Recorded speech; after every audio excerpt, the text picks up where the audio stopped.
प्यारे बच्चों अस्सलाम वालेकुम। यह क्लास 4th सब्जेक्ट उर्दू तो टॉपिक है बच्चों यह नज़म कहना बड़ों का मानो। यह पे बच्चों अमिक 2-3 लेक्चर तो ओतरिकस लेक्चरस में हाये मे अमिक टेक्स्ट क्वेश्चनस। आज अमक लेक्चर अमी टॉपिक ब्या क्वेश्चन कर जन अत तुज किताब हंदिस पेज नंबर 34 पे दिख यह किताब लास्ट चैप्टर लास्ट क्वेश्चन। बच्चों अस करो तेल शुरू।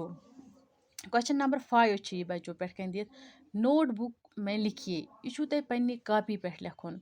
माँ बाप और उस्ताद खुदा की रहमत है दपान मोल मोज तो उस्ताद हम हसा खुदा सबन रहमत यह खुदायन रहमत कर्म अता। उनकी कड़वी नसीहतों में अमृत भरा होता है दपान मोल मोज तो उस्ताद तिहंज तम नसीहत अस बसा तम टेचे पहन मगर तमन मज सान खतर आब हयात आसान तम सान खतर आसान जिंदगी गुजारने खतर आसान सान तम वरिया असल नसीहत आसान तमन मजन। बड़ों का कहना मानना चाहिए दपा जिठिन हुंद वनुन गछ मानुन जो बड़ों का कहना नहीं मानता वो इज्जत नहीं पाता। दपान बच्चों युस न पन्न जिठिन हुंद मान कह तो सह दुनिया में इज्जत सान रोजान कह सह इज्जत हेकान पाइत कहें। इथे कन क्वेश्चन नंबर 6 बच्चों यूजन करन दिए गए वाहिद इसमों के मुकाबले में जुमा और जुमा इसमों के मुकाबले में वाहिद लिखिए। बुनकन इसम गो बच्चों नाव बुनकन कह इसम दित कह वाहिद इसम कह जुमा इसम युस वाहिद इसम आस तथ योर कन जुमा इसम लिखुन युस जुमा इसम आस तमुक वाहिद इसम लिखुन। मिसाल हमें बच्चों रात रात वना उर्दू पट रच रात वाहिद तो रातें गो अमिक जमा यह और मिसाल हम बच्चों।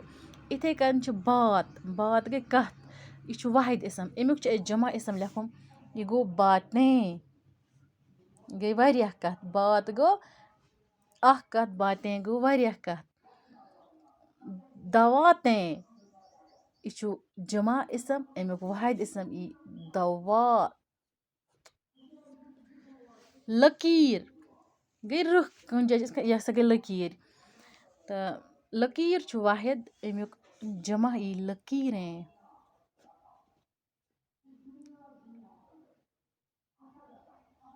लकीरें चाल यह वाहिद इसम चालें। चाल गई कंस खिलाफ कि चाल बनावई चाल गई अख चाल गई अमुक वारिया जमा कश पे चालें उर्दू पे गो चालें। लातें यह जमा अमुक वाहिद इसम लिखुन यह गो लात लाम अलिफ लाते लात। सड़क वाहिद अमुक जमा इसम लिखुन यह गो सड़कें सड़कें। बच्चों इत कन ज़मीन यह वाहिद इसम अमुक ज़मीनें यह गो जमा। दलायल यह जमा इसम अमुक वाहिद लिखुन यह गो दलील दलील। बच्चों क्वेश्चन नंबर 7 कहना बड़ों का मानो नज़म को अपनी नोटबुक में साफ साफ और खुश खत लिखिए।